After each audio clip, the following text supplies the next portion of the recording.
You have to watch this.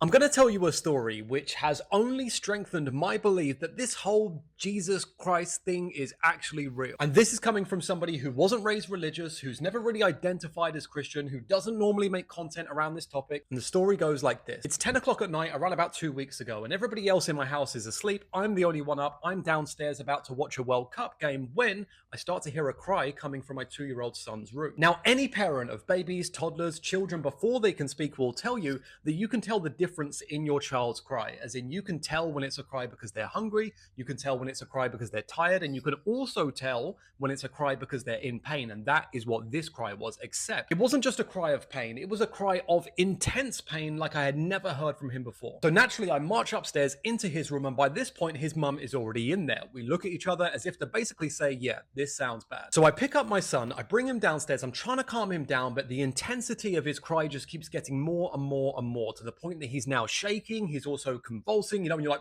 about to be sick. And for only, I would say, the second time in my son's life, I was genuinely worried and concerned about him. Now, everything just kept getting more and more intense, to the point that in my absolute peak of my worry and concern, I did something which I've never done before. I closed my eyes and I said internally, in my mind, I said, Jesus, if you are real, if you are with us, please, please perform a miracle. Please instantly heal my son. Now, I said that in my mind and the crying carried on, but after about 1 minute, something very strange happened. My son did a complete 180. He went from crying in intense pain, shaking, to no crying at all, just being completely calm and still. He then points to the stairs, then points to his room, basically telling us, I want to go back to bed. So I lay my son down in bed, I'm rubbing his back, I'm stroking his hair, and after only a couple of minutes, he just calmly falls asleep. At that point, his mum doesn't know the prayer that I said in my head. And so she looks at me and she's like, yeah, I'm going to have to sleep with one eye open tonight. I'm going to have to stay up because this sounds bad. And as she said that, I was overcome with this feeling that I have never felt before. And it was a feeling of just complete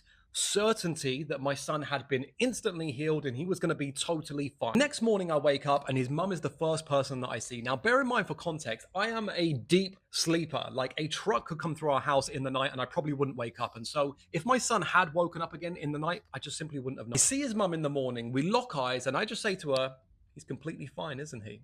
She looks back at me with a face of almost shock. She's like, yeah, it's so weird. He didn't wake up one single time again during the night, and he's got up this morning. He is completely fine and normal, as if nothing happened. Now, I know there's going to be naysayers. I know there's going to be people who say there's a logical explanation for this, and that's totally fine. But just for me personally, I know what I felt that night. I know the prayer that I said in my head. I know what happened. I know the intensity of my son's cry, and I know how quickly the entire thing was reversed only about 1 minute after I said that prayer in my head. For me personally, it has only strengthened my belief that this whole Jesus Christ thing is actually real. He actually is with us and actually can perform miracles in our life.